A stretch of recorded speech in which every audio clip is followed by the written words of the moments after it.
As of March 1st, 2026, more than a third of all Bitcoin sits at an address whose public key is already visible on the chain, 34%. That is not a bug, and nothing is wrong today. It is a consequence of how spending works. To move coins, you publish the key that proves you can.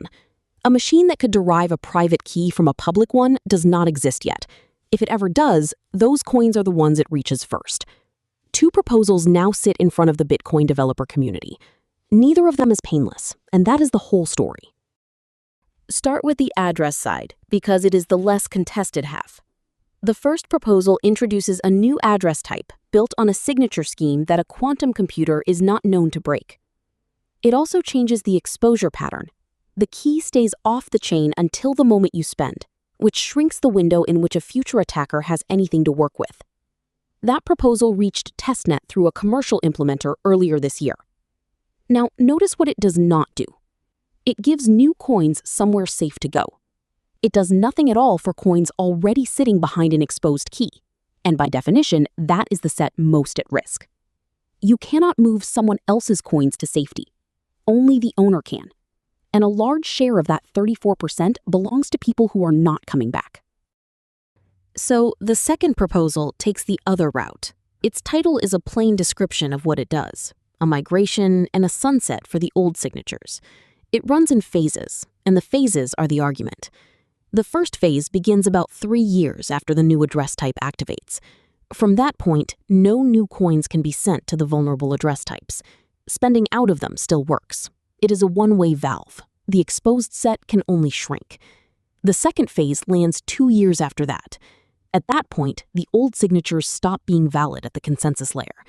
Coins that did not migrate are not stolen, and they are not confiscated. They simply cannot be spent by anyone, including the person who owns them. Read that timeline as an offer. You have 5 years, and then the network stops honoring the key you have. There is a third phase, and it is where the proposal is most honest about its own limits.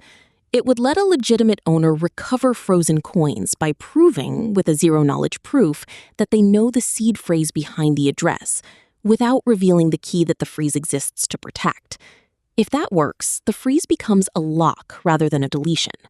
The proposal's own status for that phase is under research, which means the part of the design that makes the freeze survivable is the part that is least finished. And there is a second-order problem the authors are open about. If recovery is possible for you, the question becomes whether the proof system itself is safe against the same machine that motivated all of this. The answer to that determines whether the third phase is a rescue or a second exposure. Here is the shape of the choice, and it does not have a comfortable side. Do nothing, and if a capable machine arrives, the exposed coins move. Not to nobody, but to whoever built the machine. That is the stolen branch.